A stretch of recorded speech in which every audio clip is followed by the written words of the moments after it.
ரஷ்ய எழுத்தாளர் ஆண்டன் செக்கோவின் பேச்சாளர் மாப்பிள்ளையும் அப்பாவும் ராஜதந்திரி முதல் வகுப்பு பயணிகள் உள்ளிட்ட சிறந்த கதைகள் இப்போது ஆடியோ ஃபார்மேட்டில் விகடன் பிளேயில். இப்போவே விகடன் ஆப்பை டவுன்லோட் பண்ணுங்க. செக்கோ கதைகளை கேளுங்க.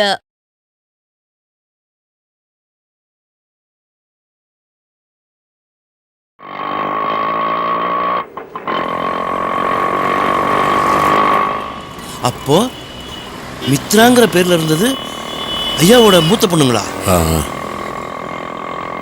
இந்த அளவுக்கு ஐயா அவங்கள வெறுக்கிறது தப்பு இல்லைங்களா? அவர் இந்த தப்பு மட்டுமா பண்ணியிருக்காரு? இப்போ எங்களை எல்லாம் கொண்டாந்து எங்கே நிறுத்திருக்காரு பார்த்தீங்களா? ஐயா குடும்பம் வாடகை வீட்டில் தங்குற நிலைமைக்கு ஒருவன்னு கொஞ்சம் கூட நினச்சி பார்க்கலீங்க. நாம கட்டின வீட்டில் எத்தனையோ பேர் சந்தோஷமா வாழறாங்க. விதிய என்ன பண்ணுறது? இந்த வீடு தான் தம்பி. வாங்கய்யா.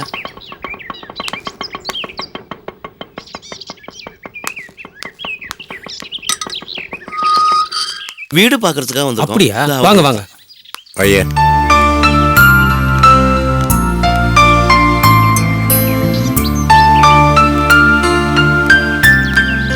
வாங்கய்யா. இவ்வளவு காத்தோட்டமான வீட்டை உங்களால மெட்ராஸ்ல பார்த்திருக்கவே முடியாது சார். ஏசி போட்டாப்புல சும்மா குளுகுளுன்னு இருக்கும். வாங்க வாங்க வாங்க.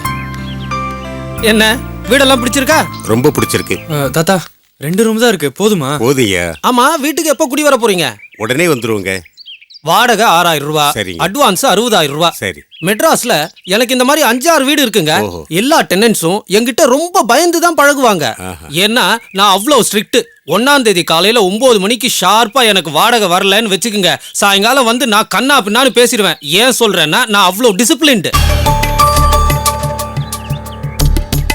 ராத்திரி 9 மணிக்கு கேட்டை பூட்டிடுவோம். நேரங்கட்ட நேரத்துல வீட்டுக்கு யாரும் வரக்கூடாது. ஆமா, வீட்டுல மொத்தம் எத்தனை பேரு? நானு, அம்மா, அத்தை, அப்புறம் அக்கா தங்கச்சிங்க. ரொம்ப பெரிய குடும்பமா இருக்கும் போல இருக்க. ஆமா, அப்பா இல்லையா?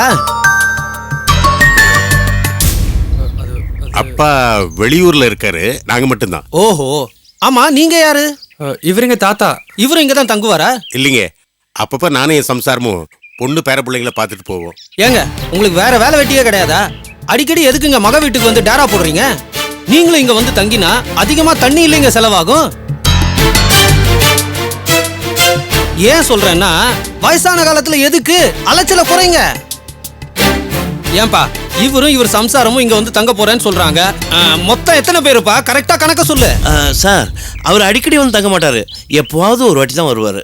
வந்தா பொண்ணையும் பேர பிள்ளைங்களையும் பார்த்துட்டு உடனே கிளம்பி போயிடுவாரு. சரி சரி சரி.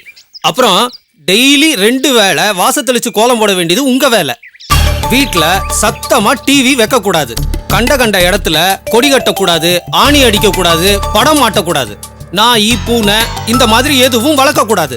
முக்கியமா அடிக்கடி மோட்டர் போட்டு தண்ணிய அதிகமா செலவு பண்ணக்கூடாது. ஏன் சார், நாங்க என்ன லாண்ட்ரியா போட போறோம்? அட நீ ஒண்ணுப்பா, உனக்கு டெனண்ட பத்தி தெரியாது. அவங்க ரொம்ப மோசம். அடிக்கடி மோட்டர் போட்டுக்கினே இருப்பாங்க, துணி தோச்சுக்கினே இருப்பாங்க, விளக்க போட்டா அணைக்கவே மாட்டாங்க. ரொம்ப அட்டகாசம் பண்ணுவாங்கப்பா. சார் சார் சார், அப்படியெல்லாம் நடக்காது சார். நீங்க சொல்ற மாதிரியே நடந்துக்குவாங்க. அப்புறம் இந்த உறவுக்காரங்க, ஃப்ரெண்ட்ஸ் அப்படி இப்படின்னு வீட்டுக்கு நிறைய பேர் வந்து போக கூடாது. கேட்டுக்கு எதிர்க்க பைக்கை நிறுத்தி வைக்க கூடாது. I don't like this. Sir, அதெல்லாம் ஒண்ணும் நடக்காது சார். ஐயா, அட்வான்ஸ் கொடுங்கய்யா. 1 ரூபாய் காயின் இருக்கா? 1 ரூபாய் நான் தரேன். இந்தாங்க. இதை டோக்கன் அட்வான்ஸா வச்சுக்க. சாயங்காலம் வந்து அட்வான்ஸ் பணத்தை கொடுத்துறேன். நாளை காலையில வந்து நாங்க பால் காய்ச்சி குடி வந்துடுறோம். நல்லபடியா வாங்க.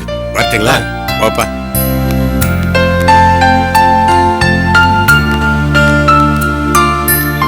ஒரு நிமிஷம்,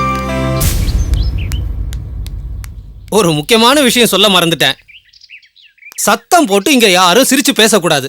ஏன்னா மத்தவங்களுக்கு தொந்தரவா இருக்கும் பாருங்க. அது என்னால உங்களுக்கு எந்த தொந்தரவும் இருக்காது. நல்லபடியா வாங்க. சரி. என்ன செய்தியா? என்ன தாத்தா இதெல்லாம்? உனக்கு இதெல்லாம் புதுசா இருக்குல்ல? கஷ்டமா இருக்கு தாத்தா. யதார்த்த உலகம் இப்படிதான் இருக்கும். அதை நம்ம பயமுறுத்தும், கஷ்டப்படுத்தும், அழ வைக்கும். எல்லாத்தையும் தாங்கிக்கிட்டு ஜெயிச்சு காட்டணும். தாத்தா, நம்ம தான் வாடகை கொடுக்குறோம்ல, அப்படியே இருந்தாலும் இப்படி பேசுறாரு. அது அப்படித்தான்பா. ஏய் செழியா, என்ன என்னடா அது? என்னது? ஆ? இல்ல ஒரு வாடகை வீட்டுக்கு இவ்வளவு பிரச்சனைனா இனி அடுத்தடுத்து வரப்போற கஷ்டங்களை நினைச்சா ரொம்ப பயமா இருக்கு தாத்தா. என்ன தாத்தா பண்ண போறோம்? இந்த வீட்டோட ஆம்பளை பிள்ளை நீயே கண்கலங்கன்னு எப்படி? நீ தானே தைரியம் மருந்து எல்லாத்தையும் தாங்கணும். வயசு புள்ளட நீ இதுக்கெல்லாம் பயப்படுறது? எனக்கு எல்லாமே புதுசா இருக்கு தாத்தா. என்னால எப்படி தாத்தா அத்தனை பிரச்சனையும் சமாளிக்க முடியும்? முடியும்டா. அதுக்கு திடமான மனசு வேணும். அது உங்க அப்பனுக்கு இல்ல, அதனால தான் ஓடி போயிட்டான். டேய், உங்க அம்மா தங்கச்சி எல்லாம் நினைச்சு பாருடா. அவங்களுக்கு இருக்கிற ஒரே பிடிப்பு நீ தானடா. அவங்களுக்காவது நீ தைரியமா இருக்க வேண்டாமா? ஏய், வயசானவன் நானே சொல்லும் போது நீ நெருப்பு மாதிரி இருக்க வேண்டாமா? எது வந்தாலும் உறுதியா நின்னு சமாளிக்கிற தைரியம் ஒண்ணுண்டா. ஐயோ கஷ்டம் வந்துடுச்சே அப்படின்னு நினைச்சா பிரச்சனை தான்டா. நீ உறுதியா இருந்தா எந்த ஒரு கஷ்டமும் நம்மளை எதுவும் பண்ணாது. தைரியமா இரு. வாப்பலாம். ஏறு, வண்டியில ஏறு.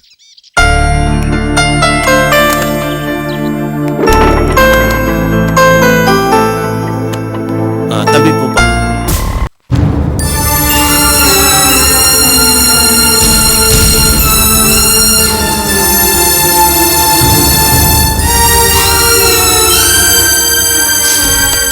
என்னம்மா திலகா, நீயே இப்படி உடைஞ்சு போய் உட்கார்ந்தா எப்படிமா? நம்ம மனசார யாருக்கு எந்த கெடுதலும் நினைச்சதில்ல. மாப்பிள்ளைய அடுத்தவங்க காசுக்கு ஆசைப்பட்ட மனுஷன் இல்ல. உழைப்பையே நம்பி வாழ்ந்தவர். ஏதோ கெட்ட காலம் என்னென்னமோ நடந்து போச்சு. ஆண்டவன் ஒருத்தன் இருக்காம்மா, அவன் நமக்கு நல்ல வழி காட்டாமலா போயிடுவான். இதோ பாருமா, வேற வீடு பார்த்தாச்சு. சுமாரான வீடு தான்.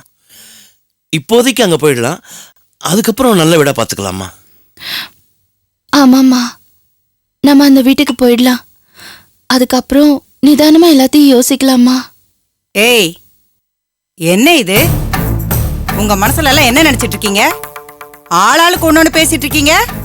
பேங்க்காரன் வந்து கேட்டதும் அவனுக்கு பயந்து உடனே வீட்டை காலி பண்ணிட்டு போயிடுவீங்களா? அதெல்லாம் ஒண்ணு வேண்டாம். அதுக்கு நான் வேற ஏற்பாடு பண்றேன்.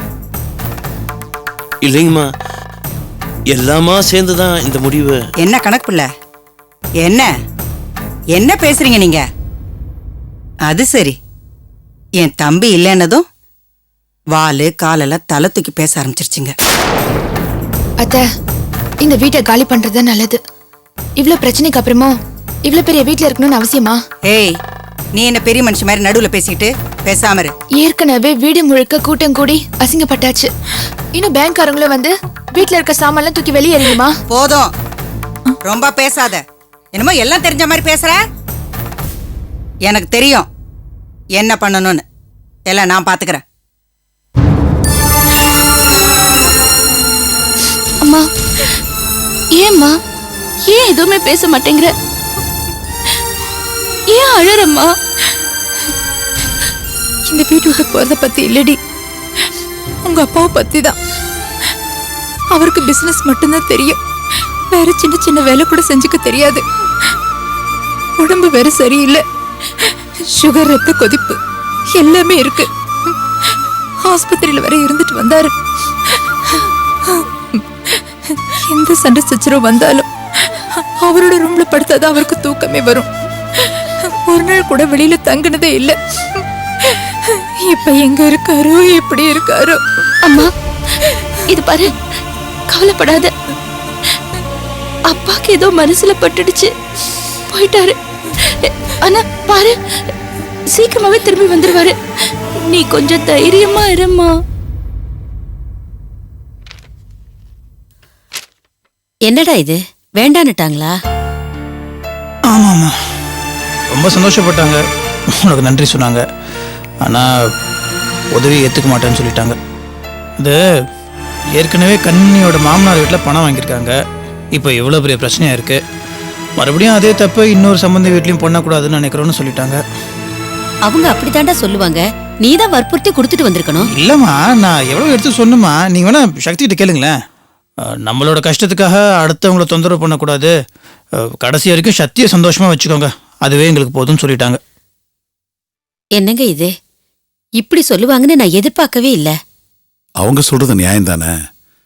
பெரியவங்க மனசு அப்படிதான் இருக்கும். தனக்கு அவ்வளவு கஷ்டம் வந்தாலும் அடுத்தவங்க எதிர்பார்க்க மாட்டாங்க. எனக்கு சக்தியோட அம்மாவை நினைச்சா ரொம்பவே பெருமையா இருக்கு. அது மட்டும் இல்ல, கண்மணியோட மாமனார் வீட்டில் அவங்களுக்கு ஏற்பட்ட கசப்பான அனுபவங்கள் அவங்கள ரொம்ப நோகடிச்சிச்சுன்னு நினைக்கிறேன்.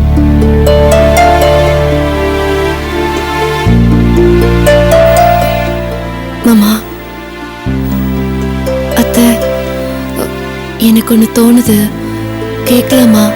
என்னம்மா, தாராளமா கேளு. இந்த வீட்ல இருந்து நீங்க எல்லாம் உதவி பண்ணா எங்க அம்மா ஏத்துக்க சங்கடப்படுறாங்க. ஆனா நான் ஏதாவது உதவி பண்ணா எங்க அம்மா கண்டிப்பா ஏத்துப்பாங்க. நீ என்னம்மா சொல்ற? புரியலையே. எங்க வீட்ல என்ன நல்லா படிக்க வச்சிருக்காங்க. அதனால வேலைக்கு போய் சம்பாதிக்க முடியும். நான் ஒரு பொண்ணா பிறந்துட்டேன். நான் ஆம்பளையா பிறந்திருந்தா தம்பி செழியனோட சேர்ந்து எங்க குடும்பத்துக்காக நானும் ஏதாவது கஷ்டப்பட்டிருப்பேன். பொண்ணா பிறந்துட்டேங்கிறதுக்காக அந்த பொறுப்புல இருந்து விலகிட முடியாது இல்லையா? அதனால நீங்க எனக்கு ஒரு உதவி பண்ணணும். என்னம்மா பண்ணணும்? நான் வேலைக்கு போறதுக்கு அலோவ் பண்ணி அந்த சம்பளத்தை நான் வீட்டுக்கு கொடுத்தேன்னா எங்க அம்மா கண்டிப்பா ஏத்துப்பாங்க. அது ஒரு விதத்துல அவங்களுக்கு ரிலீஃபா இருக்கும். அதுக்கு என்னம்மா, தாராளமா போயே.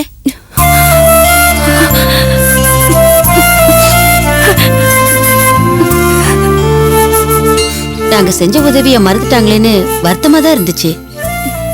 ஆனா அவங்க சங்கடப்படுறது நியாயம்தான். இப்ப நீ சொன்னது ரொம்ப சரியான விஷயமா. நீ தாராளமா வேலைக்கு போ. உன் குடும்பத்துக்கு பணத்தை கொடுத்துரு. என்னங்க நான் சொல்றது? நீ சரியா சொல்லிருக்க. நீ சொல்றத கேட்க எனக்கு ரொம்ப சந்தோஷமா இருக்கு. சக்தி, நீ சந்தோஷமா வேலைக்கு போமா. உன் குடும்பத்துக்கு என்ன பண்ணணுமோ அது தாராளமா பண்ணு. உங்களுக்கு ரொம்ப தேங்க்ஸ். எதுக்குமா தேங்க்ஸ் எல்லாம்? முதல்ல வேலைக்கு ஏற்பாடு பண்ணு. என்ன திவா? சரிம்மா. சரி, டைம் ஆச்சுல, நம்ம கிளம்பணும்ல. திவா, அம்மாவை ஹாஸ்பிட்டல் கூட்டிட்டு போயிட்டோம். ஆமா.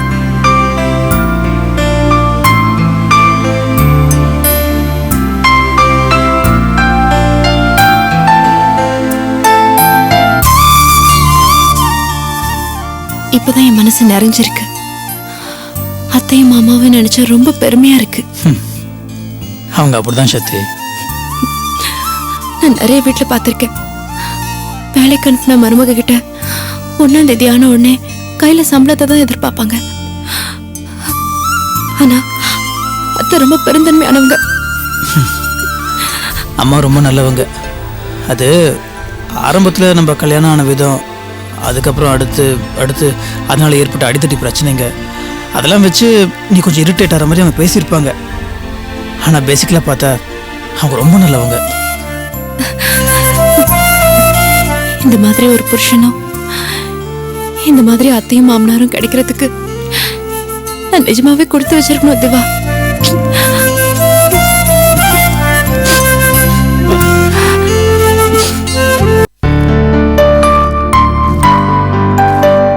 பூபதி, பூபதி. என்னமாமா? பூபதி மேல இருக்கா? கூப்பிடுறாவன. பூபதி இதோ வரா. என்னப்பா? என்னடா வர வர உனக்கு காதும் கேட்காம போயிருச்சா? மேல பெட்ரூம்ல பாட்டு கட்டிட்டு இருந்தேன். பாட்டு கட்டுக்கிட்டு இருக்கியாக்கும்? நான் கொடுத்த பணத்தை வசூல் பண்ண முடியாம பாட்டா பாடிக்கிட்டு இருக்கேன். நீ சக்கரவர்த்தி புள்ள மாதிரி பாட்டு கட்டுக்கிட்டு இருக்க. இப்ப எதுக்காக கூப்பிட்டீங்க? என்னடா இது? என் மோதிரம் எங்க இருந்தது? ஏன்டா பாத்ரூம்ல குளிக்கும் போது கழட்டி வச்சுட்டு குளிச்சிருக்க. அது காண போயிடுங்கிற வருத்தம் கூட இல்லாம பேசாம நின்றுகிட்டு இருக்க. சரி, இது உன் மாமனார் வீட்டுல போட்டதானே? ஆமா ஆமா. அவங்களுக்கு நாம கொடுத்து ஏமாந்த பணத்துக்கு இது 1 மாசத்து வட்டி கூட காணாது. ஆனாலும் இதை நீ பத்திரமா வச்சுக்க வேண்டாமா? லட்சுமிடா இது. லட்சுமி இப்படி. சரி, உன் பொண்டாட்டிக்கு போட்ட நகையெல்லாம் எங்கடா? எனக்கு என்ன தெரியும்? அவ்வளவுதான் கேட்கணும். என்னடா இதெல்லாம் தெரிஞ்சுக்காம எப்படிடா நீ குடும்பம் நடத்தி குப்பை கொட்ட போற? எந்தெந்த பொருள் எங்கெங்க இருக்குன்னு எல்லாத்தையும் விவரம் தெரிஞ்சு வச்சுக்க வேண்டாமா? சரி சரி, உன் பொண்டாட்டியை கூப்பிடு. கண்மணி, கண்மணி.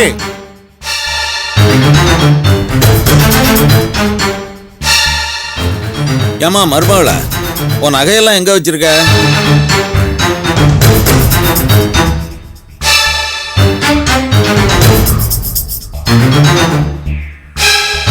உன்னதாமா கேக்குறேன், பதில் சொல்லு. உன் நகையெல்லாம் எங்க? எங்க வீட்டுல தான் மாமா இருக்கு. என்னது, உங்க வீட்டுல இருக்கா? அது உனக்கு போட்ட நகை தானே? இல்ல மாமா, உனக்கு போட்ட நகை இங்க இல்லாம இருக்கணும். அது ஏன் உன் பிறந்த வீட்டுல இருக்கு?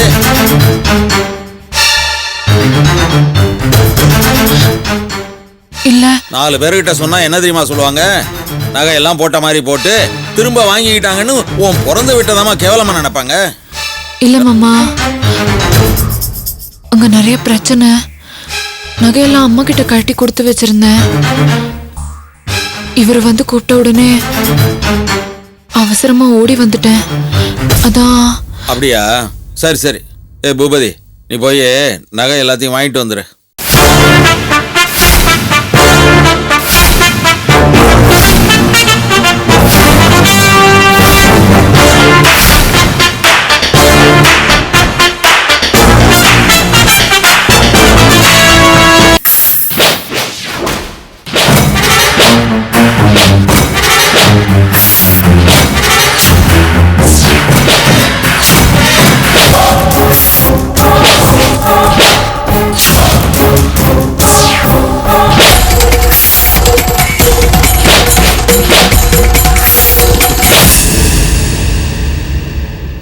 ரஷ்ய எழுத்தாளர் ஆண்டன் செக்கோவின் பேச்சாளர் மாப்பிள்ளையும் அப்பாவும், ராஜதந்திரி, முதல் வகுப்பு பயணிகள் உள்ளிட்ட சிறந்த கதைகள் இப்போது ஆடியோ ஃபார்மேட்டில் விகடன் பிளேயில். இப்போவே விகடன் ஆப்பை டவுன்லோட் பண்ணுங்க. செக்கோ கதைகளை கேளுங்க.